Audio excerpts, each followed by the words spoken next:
नमस्कार दोस्तों, स्वागत है आपका बेस क्लास में। आज हम करेंगे 2021 में जो एमपी बोर्ड ने क्वेश्चन बैंक निकाला था अकाउंट्स का, उसका पूरा सॉल्यूशन। क्वेश्चन बैंक आपका हिंदी में था तो उसका इंग्लिश में ट्रांसलेशन वर्जन है, तो आप इसकी नीचे पीडीएफ की लिंक दी हुई है, वहां से आप इसको डाउनलोड कर सकते हैं। ठीक है, चलिए शुरू करते हैं। सारे ऑब्जेक्टिव अपन करेंगे आज इसके। Unit 1 NPO. एनपीओ के चूज द करेक्ट देखते हैं। पहला लिखा है not for profit organisation prepare. तो एनपीओ क्या बनाते हैं सभी को पता है, income and expenditure account. Profit and loss, trading and manufacturing ये कुछ नहीं बनाते, तो इसका ऑप्शन के आंसर क्या हो जाएगा, इनकम एंड एक्सपेंडिचर अकाउंट। चलिए दूसरा है receipt and payment account is a summary of. Receipt and payment account क्या की समरी होती है, सभी को पता है कैश बुक की समरी होती है, तो इसका आ जाएगा कैश रिसीप एंड पेमेंट्स, है ना। थर्ड है income and expenditure account record transaction of. तो इनकम एंड एक्सपेंडिचर में ट्रांजेक्शन हम रिकॉर्ड करते हैं रेवेन्यू नेचर के केवल, कैपिटल नेचर के हम बैलेंस शीट में लिखते हैं, दोनों नेचर के इसमें आएंगे नहीं। फोर्थ है आपका receipt and payment account always shows.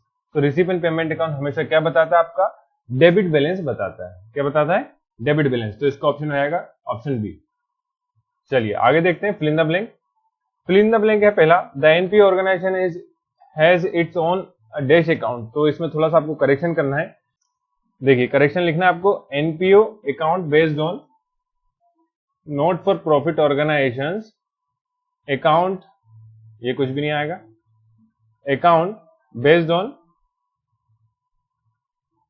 दो बेस होते हैं, एक्चुअल बेसिस और कैश बेसिस। तो कैश बेसिस पे ये अपने अकाउंट को मेंटेन करते हैं। ऑप्शन क्या हो जाएगा, कैश, यहाँ पे डेश लगा देना, कैश बेसिस। सेकंड है the main purpose of NPO not for profit organisation is, क्या है, सोशल सर्विस। सोशल सर्विस या फिर पब्लिक वेलफेयर भी लिख सकते हैं आप। ठीक है, आगे लिखना है थर्ड है the excess of assets over liability in NPO is term as. देखिए जब भी आपके एसेट्स ज्यादा होंगे लायबिलिटी से, तो वो क्या कहलाएगा, आपका सरप्लस कहलाता है। क्या कहलाता है, सरप्लस। क्योंकि हम एनपीओ में प्रॉफिट एंड लॉस अकाउंट नहीं बनाते, तो यहाँ पे सरप्लस और डेफिसिट होता है। तो अगर एसेट ज्यादा है तो आपको क्या आ जाएगा, सरप्लस आ जाएगा। फोर्थ है income and expenditure account record transaction of. तो इनकम एंड एक्सपेंडिचर में अभी बताया था ऊपर, ये आपको ऑब्जेक्टिव में भी था, रेवेन्यू नेचर। Revenue nature. आगे देखते हैं स्टेट ट्रू एंड फॉल्स। ये ट्रू फॉल्स आएगा। पहला है आपका only the capital item are return in the receipt and payment account. कैसे लिखते हैं, कैपिटल आइटम लिखते हैं क्या हम रिसीप एंड पेमेंट अकाउंट में, नहीं, दोनों लिखते हैं, तो ये हो जाएगा फॉल्स। सेकंड है adjustment are not made to the receipt and payment account. Adjustment करते हैं कि नहीं करते हैं, ट्रू है, नहीं करते हैं, लिखा ना नॉट मेड। थर्ड है income expenditure account is a nominal account. तो नॉमिनल अकाउंट होता है कि हाँ, ट्रू। फोर्थ है professional keep their account in cash mode, ये भी ट्रू। फिफ्थ है आपका the main source of income of non profit entity is subscription and donation, ये भी ट्रू है। तो सारे ट्रू है, केवल फर्स्ट वाला फॉल्स है। वेरी शॉर्ट आप लोग कर लेना, ऐसे टाइप भी कर लेना। आगे मैं आपको सेकंड चैप्टर का बताता हूँ, इसमें 2 क्वेश्चन है, बाकी सब थ्योरेटिकल है। आप इसकी पीडीएफ जो डाउनलोड करेंगे वहां से इसका आंसर लिख सकते हैं ना। सेकंड यूनिट है आपकी पार्टनरशिप, बेसिक कॉन्सेप्ट है असल में। पहला क्वेश्चन है इन the absence of agreement interest is given on loan. तो लोन पे कितना इंटरेस्ट दिया जाता है, 6% दिया जाता है, 6% per annum. Preparation of partnership document क्या होती है, डॉक्यूमेंट बनाना, आपको जो पार्टनरशिप डीड होती है वो क्या जरूरी है कि नहीं है, तो आपका इसका आंसर क्या जाएगा, ऑप्शनल है। क्या है, optional. Partnership operate as the provision of, कौन सा होता है, पार्टनरशिप एक्ट 1932। क्या है, पार्टनरशिप एक्ट 1932 होता है, ये रहा। In the absence of partnership deed the profit and loss are share. Partnership deed के एब्सेंस में प्रॉफिट एंड लॉस कैसे बांटते हैं, इक्वली बांटते हैं, तो इक्वली कौन सा, ऑप्शन नंबर सी आपका सही है, इक्वली। चलिए आगे देखते हैं, make the right pair match the column है, असल में ये गूगल ट्रांसलेशन का कारण है। पहला वाला है आपका रिटर्न एग्रीमेंट। रिटर्न एग्रीमेंट काय में होता है, पार्टनरशिप डीड में होता है, तो आपको यहाँ लिख देना है, इसके आगे लिख दे रहा हूं ई। करंट अकाउंट कौन सा होता है, करंट अकाउंट होता है, ये परमानेंट कैपिटल के आ जाएगा, फिक्स्ड कैपिटल अकाउंट। दो होते हैं, फिक्स्ड एंड फ्लक्चुएटिंग, तो fixed capital account current account, इसका हो जाएगा ए। थर्ड है इंटरनल लायबिलिटी। इंटरनल लायबिलिटी क्या होती है, पार्टनर्स लोन लायबिलिटी है, पार्टनर्स लोन, ये उसका B. Only persons can become partner, तो इसका C. Pre adjustment correct mistake, pre adjustment मतलब करेक्ट मिस्टेक को करेक्ट करते हैं, तो इसका हो जाएगा डी। तो आपको इस तरह से लिख लेना है ना। आगे यहां भी लिख देता हूं मैं, 1 2, ये 3, ये 4 और ये 5, ठीक, 2 3 4 5 1। आंसर इन सेंटेंस या फिर वन वर्ड में, तो इसका आंसर लिखते हैं, चलिए देखते हैं क्या है। The capital account whose balance change every year, हर साल कैपिटल बैलेंस जिसका अकाउंट चेंज होता है वो कौन सा होता है? फिक्स होता है, फ्लक्चुएटिंग होता है, तो आंसर आ जाएगा इसका फ्लक्चुएटिंग, फ्लक्चुएटिंग कैपिटल अकाउंट। ठीक है, सेकंड क्या है? What is the minimum number and maximum number of member in partnership business? क्या क्या होते हैं? तो मिनिमम होते हैं 2 और मैक्सिमम होते हैं 50। ये होता है आपका पार्टनरशिप एक्ट 2013 के तहत, है ना। कितने? मिनिमम 2 और मैक्सिमम कितने? 50। When does the firm pay interest on capital to partner? कब पे करना है? जब आपके केवल रिटर्न का में हो, एग्रीमेंट में लिखा होगा, तभी आप उसको पार्टनर्स को क्या पे करेंगे?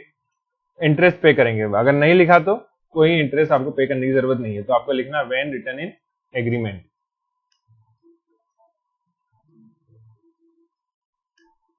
फोर्थ है what are those individuals who have joined each other in profit sharing collectively called? इनको एक साथ क्या बोलते हैं? पार्टनर्स कहते हैं। ये चैप्टर का नाम ही आपका पार्टनरशिप है।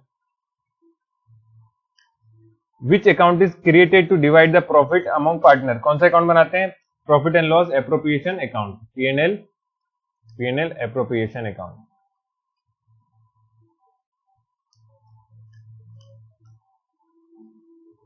फिर आते हैं आपके short answers, short and longs आप लोग कर लेना। अगर नहीं आते तो आप बोल दीजिएगा, इसके भी वीडियो बना देंगे अपन सॉल्यूशंस के। चलिए थर्ड चैप्टर देखते हैं, unit 3 reconstruction of partnership in retirement. Choose the correct का पहला है the change in the profit loss ratio in the existing partnership will be. क्या होगा? हो जाएगा reconstruction of partnership firm, dissolution of partnership firm, partnership dissolution, partnership issues. तो change in the profit loss ratio of existing partner में क्या होता है? Reconstruction होगा उस कंडीशन में, पार्टनर छोड़ के नहीं जा रहा है। The executor of the deceased partner will be paid interest on the amount due from the date of death of the partner. कितना अमाउंट पे करेगा? किस परसेंट से? 6% के हिसाब से पे करते हैं एग्जीक्यूटर को। थर्ड है आपका at the time of change in profit sharing ratio the reserve are distributed in. देखो प्रॉफिट शेयरिंग रेशियो जब चेंज होता है तो रिजर्व को डिस्ट्रीब्यूट करते हैं हम किस रेशियो में? प्रीवियस रेशियो लिखा है, इसके आप कर लेना ओल्ड रेशियो। किस रेशियो में करते हैं? ओल्ड रेशियो, जो पुराना रेशियो होगा उस हिसाब से करते हैं। तो इसका ऑप्शन ए है, ऑप्शन ए में लिख लेना old ratio. Valuation of goodwill is necessary at the time of. Valuation of goodwill कब नेसेसरी होता है? इसका हो जाएगा change in profit sharing ratio. जब भी प्रॉफिट शेयरिंग रेशियो चेंज होगा तब गुडविल का आपको वैल्यूएशन करना होता है। The old ratio is separated from the new ratio. Old को न्यू में से सेपरेट करते हैं तो क्या होता है? इसका आंसर आप मुझे बताएंगे नीचे कमेंट करके। क्या होता है? सेक्रीफाइस होता है कि गेनिंग होता है? देखते हैं कितने बच्चे बताते हैं सही। फिल इन द ब्लैंक का पहला है gaining partner will do dash of sacrificing partner. क्या करता है गेनिंग पार्टनर? तो आप गेनिंग पार्टनर क्या करता है? इसको लिख सकते हैं गुडविल कंपेंसेशन या फिर कंपेंसेशन। गेनिंग पार्टनर क्या देता है? कंपेंसेशन देता है सेक्रीफाइसिंग पार्टनर को, या फिर लिख सकते हैं गुडविल कंपेंसेशन। ठीक है, दोनों सही है। सेकेंड है partnership is dash change of relation between partner. क्या है? पार्टनरशिप इज डैश, तो आपको इसमें थोड़ा सा करेक्शन करना है। रिकंस्टिट्यूशन ऑफ पार्टनरशिप आएगा यहाँ पे। क्या आएगा? रिकंस्टिट्यूशन, डैश ऊपर आया, dash partnership is change in, तो रिकंस्टिट्यूशन ऑफ पार्टनरशिप, ये डैश जो यहाँ लगा है इसको आगे लगाना था, कहाँ लगाना था? आगे। तो रिकंस्टिट्यूशन ऑफ पार्टनरशिप आएगा। चैप्टर का नाम ही है ना रिकंस्टिट्यूशन। रिकंस्टिट्यूशन ऑफ पार्टनरशिप जो भी होता है उसको कहते हैं हम change in the relation between partner. जब भी रिलेशन बिटवीन पार्टनर चेंज होते हैं तब रिकंस्टिट्यूशन की जरूरत होती है। ठीक है, चलिए थर्ड वाला देखते हैं। गुडविल इज डैश एसेट, तो कैसा एसेट है? इनटेंजिबल। फोर्थ हैगा dash is not applied on goodwill, तो क्या अप्लाई नहीं होता? डेप्रिसिएशन गुडविल पे कभी भी अप्लाई नहीं होता। क्यों नहीं होता? क्योंकि इंटेंजिबल एसेट से। कैसे अप्लाई करोगे? By gaining ratio there is and dash in the ratio of remaining partner, तो गेनिंग रेशियो में रिमेनिंग पार्टनर क्या होता है? इंक्रीज होता है भैया। By gaining ratio there is increase in the ratio of remaining partner, जो पुराने पार्टनर है उनके रेशियो में क्या हो जाता है? इंक्रीज हो जाता है, क्योंकि उनको गेन हुआ है। True state true and false. तो पहला goodwill is evaluated as agreed upon by partner, तो ऐसा नहीं होता कुछ भी, ये false. Bonus is more, bonus की जगह आपको लिखना है super profit. More profit than normal profit, normal benefit, normal profit, ये भी क्या होता है? ट्रू है। बोनस की जगह आपको लिख लेना है सुपर प्रॉफिट। हाँ होता है, सुपर प्रॉफिट मतलब यही होता है, नॉर्मल प्रॉफिट से ज्यादा प्रॉफिट, है ना। तो super profit is more profit than normal profit. ठीक है, ट्रू है।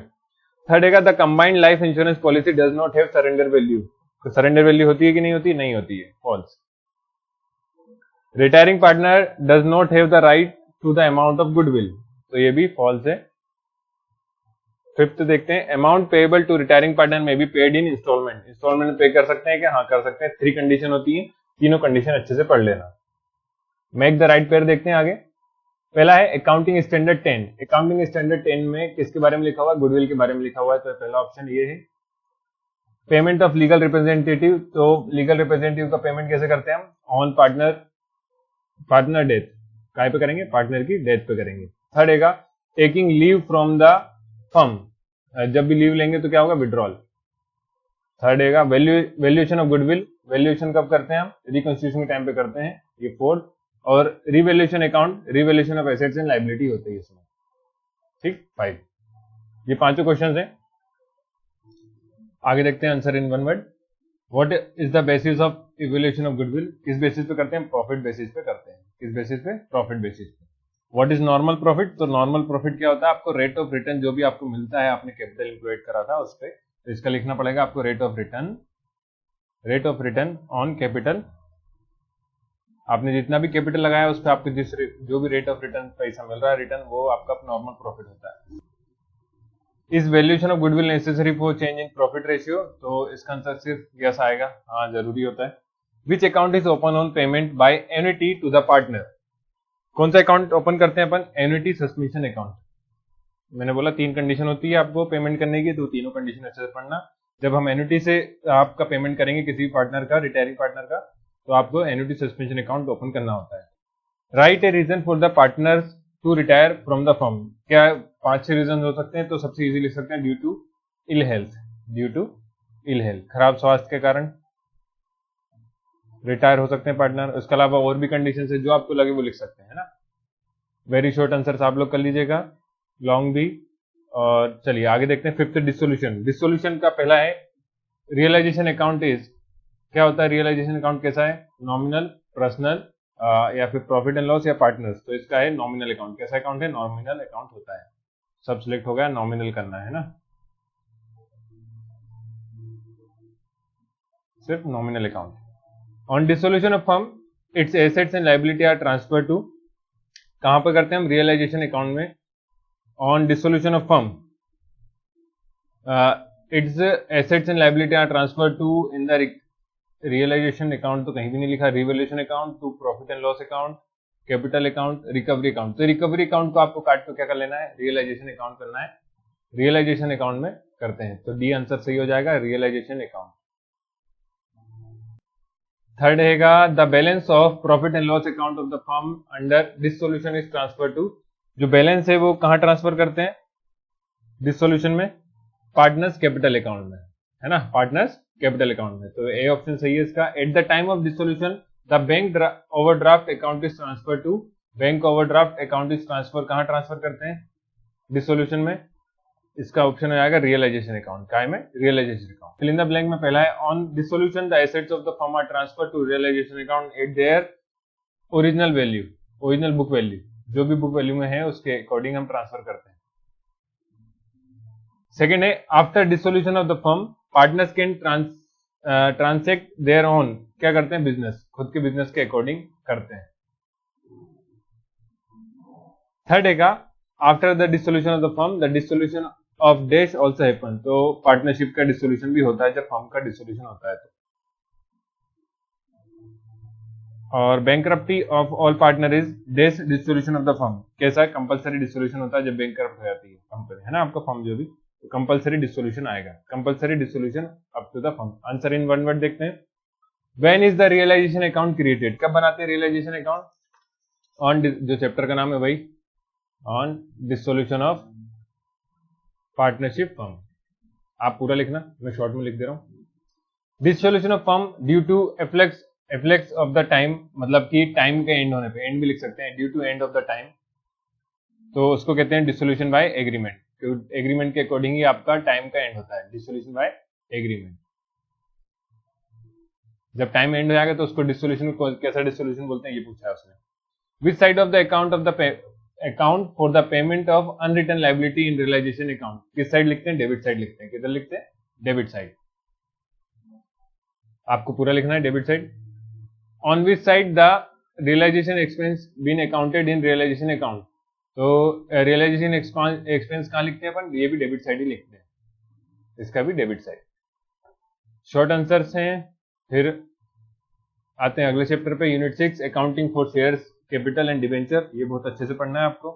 चलिए, पहला है the portion of authorised capital of the company which is presented for sale to the public is called, क्या बोलते हैं उसे, इशूड कैपिटल बोलते हैं। क्या बोलेंगे, इशू कैपिटल।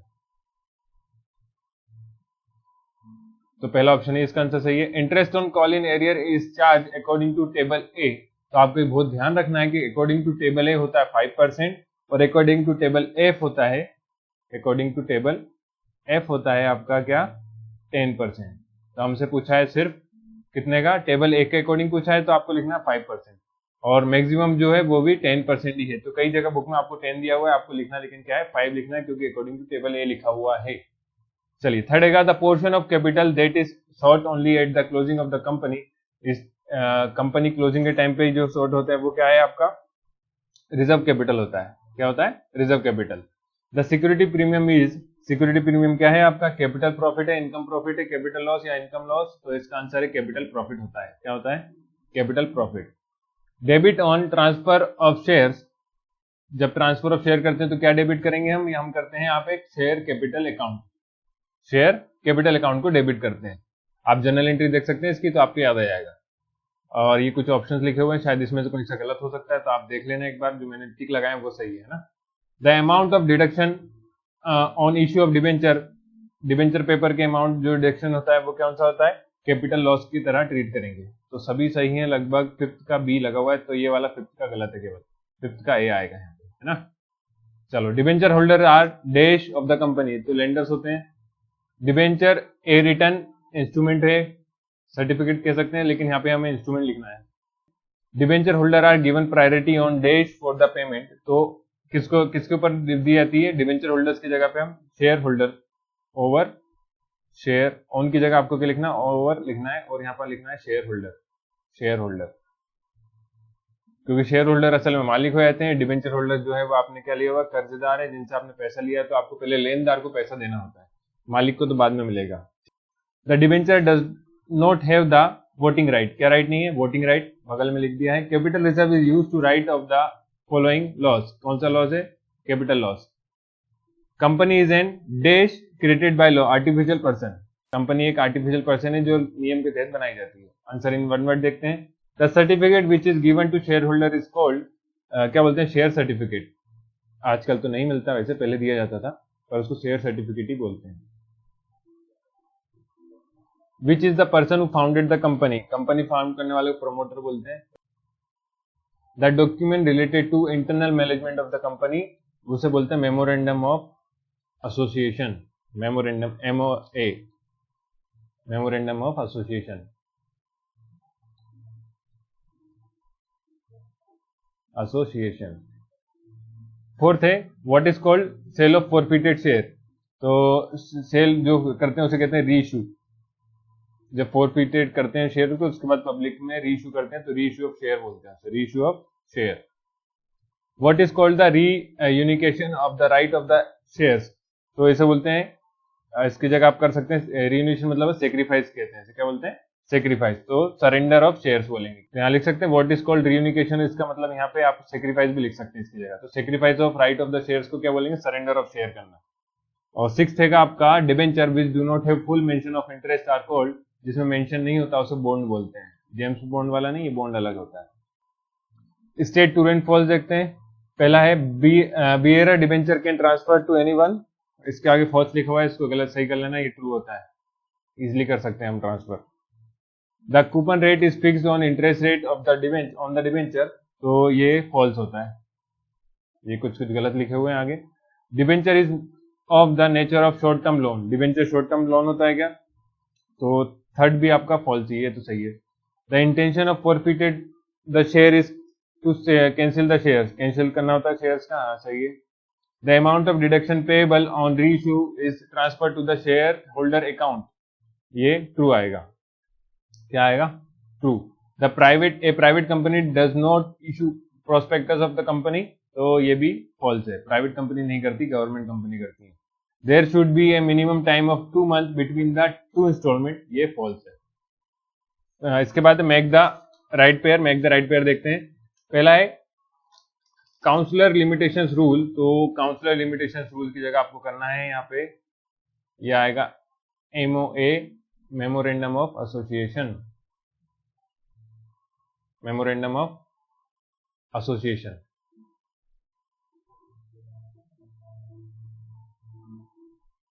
चलिए, तो अब यहाँ पे नंबर कहाँ लिखते हैं, अपन इधर लिख देते हैं।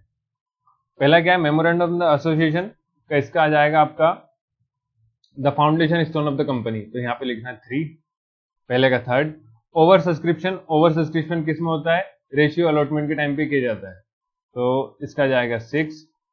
ऑथराइज्ड कैपिटल का आ जाएगा not include in the balance sheet total, authorised capital जो है बैलेंस शीट के टोटल में इंक्लूड नहीं होती, तो इसका 1st। Balance of the share holder account, balance of the share holder account कहाँ आएगा, 4th का balance of the share holder account, the liability side, ये लायबिलिटी साइड लिखाते हैं, तो इसका 2 हो जाएगा। Maximum discount on issue of debenture, maximum debenture issue कब होता है, ये लिखा हुआ है, मैंने यहाँ पे लिख दिया 10%, कितना है 10%, तो इसका हो जाएगा 4th। और discount on issue of debenture, discount on issue of debenture में क्या हो जाएगा आपका फिक्टिशियस एसेट, ये लिख दिया नंबर 5। आगे देखते हैं शॉर्ट आंसर्स आपका लेना, लॉन्ग बी यूनिट 7 देखते हैं। Right the answer in 1 sentence, 1 sentence में चलो देखते हैं। पहला है इन विच टाइटल शॉर्ट टर्म डेब्ट is included in the company balance sheet, किसके अंदर लिखते हैं, तो करेंट लायबिलिटी के अंदर में लिखेंगे हम, current liability, current liabilities. Out of which capital is called the call in arrear deducted, तो किससे डिडक्ट करते हैं, कॉल ऑफ कैपिटल, आंसर लिख दिया आगे। By which detail are sources of fund receive and their uses certain, किस sources करते हैं, तो तीसरा है cash flow statement, cash flow statement से हमें पता चलता है सब कि जो भी सोर्सेज है फंड का, वो कैश आ रहा है, कैश जा रहा है, cash flow statement. At what point are total cost and total sales equal, जहां पे टोटल कॉस्ट और टोटल सेल्स इक्वल हो जाती है उसे बोलते हैं break even point, break even point. 5th है what can be found by solvency ratio, तो क्या फाइंड करते हैं सॉल्वेंसी रेशियो से हम, ability of the firm to meet out, इसका थोड़ा सा लंबा लिखना पड़ेगा, आपको लिख देता हूं, चलो। Ability, ability of the firm,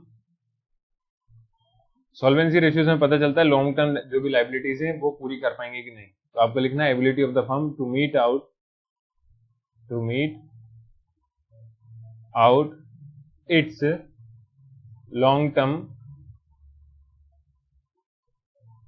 liabilities या फिर external liabilities, long term external liabilities लिखना। 6th है what is the ideal ratio of the current ratio, तो करंट आइडियल रेशियो होता है 2:1, 2:1। 7th है what type of asset is a patent, तो कैसा एसेट है, इंटेंजिबल, इंटेंजिबल फिक्स्ड एसेट से, क्या है, इंटेंजिबल फिक्स्ड एसेट, या सिर्फ इंटेंजिबल एसेट्स भी लिख देंगे तो भी चल जाएगा, पर ज्यादा करेक्ट ये है इंटेंजिबल फिक्स्ड एसेट। 8th है the liability which are paid in year, एक साल के अंदर जो लायबिलिटी पे करते हैं उसे कहते हैं शॉर्ट टर्म लायबिलिटी, कैसी है वो, शॉर्ट टर्म लायबिलिटी या short term debt, short term debts, है ना। 5th इसके बाद फिल इन द ब्लैंक देखते हैं। Accounting ratio dash ignore fact, तो कैसे फैक्ट को इग्नोर करता है, ये होता है क्वालिटेटिव, क्वांटिटी हम मेजर करते हैं रेशियोज में, तो एक क्वालिटी जो होती है क्वालिटेटिव फैक्ट उनको इग्नोर करता है, तो क्वालिटेटिव फैक्ट को इग्नोर करता है, कैसा, accounting ratio. To explain the relationship between two reciprocal figure, दो, ये मैथ का क्वेश्चन होगा एक टाइप से, तो उसे बोलते हैं हम अकाउंटिंग रेशियो, क्या बोलते हैं, अकाउंटिंग रेशियो। 3rd है the main purpose of the analysis of financial statement is to represent complex number in dash form, तो कॉम्प्लेक्स नंबर है, आप देख लो कॉम्प्लेक्स नंबर है, उसको कैसे फॉर्म में कर रहे हैं आप, इजी फॉर्म में करना होता है आपका main purpose. Financial statement is a dash are fact, तो कैसे फैक्ट हैं, रिकॉर्डेड फैक्ट होते हैं।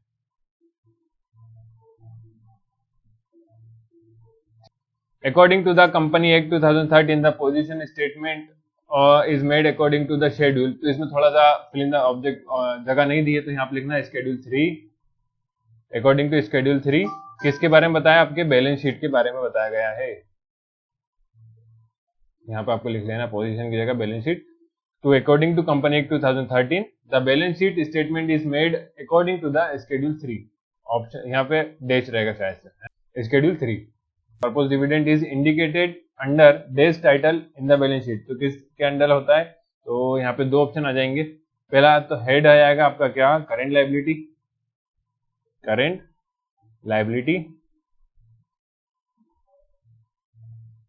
और दूसरा ऑप्शन हो जाएगा सब हेड, सब हेड हो जाएगा आपका short term provision, short term provision. तो दोनों ऑप्शन सही है। तो किसके अंडर में आता है टाइटल, करेंट लायबिलिटी या फिर शॉर्ट टर्म प्रोविजन के अंदर में आता है। मेक द राइट पेयर देखते हैं। पहला है प्रॉपर्टी रेशियो, पहला रेशियो का इसका ऑप्शन क्या हो जाएगा आपका, इसका हो जाएगा पहला सॉल्वेंसी रेशियो, क्या हो जाएगा, सॉल्वेंसी रेशियो। क्विक रेशियो क्या होता है, ये हो जाएगा B, sorry second. Underwriting commission, underwriting commission के बारे में कहां लिखा हुआ है, ये फिक्टिशियस एसेट होते हैं। अनसोलिटेड डिविडेंड, अनसोलिटेड डिविडेंड देखते हैं, अनसोलिटेड डिविडेंड करंट लायबिलिटीज आएगा, क्या में आएगा, करंट लायबिलिटीज, ये हो जाएगा 4। फिफ्थ है डेब्ट पार्टी फंड, पेटी फंड क्या हो जाएगा, ये हो जाएगा measurement of long term debt payment, हाँ ठीक है। फिफ्थ क्रेडिटर्स क्या होते हैं, आपके लिए लायबिलिटीज होते हैं, तो ये हो जाएगा आपका 6। नेट सेल्स माइनस, ये माइनस लगाना है ना, net sales minus cost of goods sold, net sale minus cost of goods sold होता है ग्रॉस प्रॉफिट, तो ये जाएगा नंबर 7। चलिए आगे देखते हैं, वेरी शॉर्ट आंसर लॉन्ग आप कर लेना।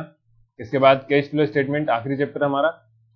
तो what are the accounting standard related to cash flow, cash flow से रिलेटेड अकाउंटिंग स्टैंडर्ड है accounting standard 3, accounting standard 3। What is the meaning of cash equivalent in cash flow, cash flow इसका मतलब है short term security, short term securities.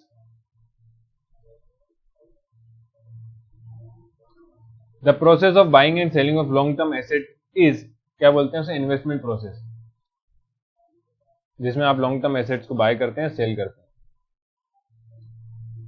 When does cash flow occur, तो कब का होता है, जब इनफ्लो और आउटफ्लो होता है कैश का, कब होता है, इनफ्लो एंड आउटफ्लो होता है जब, तभी आपका कैश फ्लो occur होता है। आगे लिखना है आपको, inflow and outflow of cash, बताना है किसका inflow outflow. What will be the effect in cash by increase in debtors, तो क्या होगा, डिक्रीज हो, जब भी डेटर्स बढ़ेंगे तो आपके डिक्रीज इन कैश होगा, decrease in cash. True false देखते हैं। पहला है an increase in the current liabilities added to operating activity, true लिख दिया है। Depreciation is non cash item, ये भी true, depreciation non cash item है। Goodwill written off is shown in as investment activity, ये false. Cash outflow occur from the issue of shares, तो ये भी फॉल्स। और income tax is that item of cash related operation, तो ये भी true है। चलिए आगे देखते हैं, बस इतना ही था आपका। तो यहाँ पे आपके पूरे ऑब्जेक्टिव जितने भी हैं पूरे अकाउंट्स के, वो पूरे सॉल्व हो गए। अगर आपने अब तक चैनल सब्सक्राइब नहीं करा तो प्लीज सब्सक्राइब करें, और जो भी डाउट लगता है आपको कि जो समझ में नहीं आ रहा है या फिर कहीं पे आपको लगता है गलती हो गई, तो आप नीचे कमेंट करके बता सकते हैं। धन्यवाद।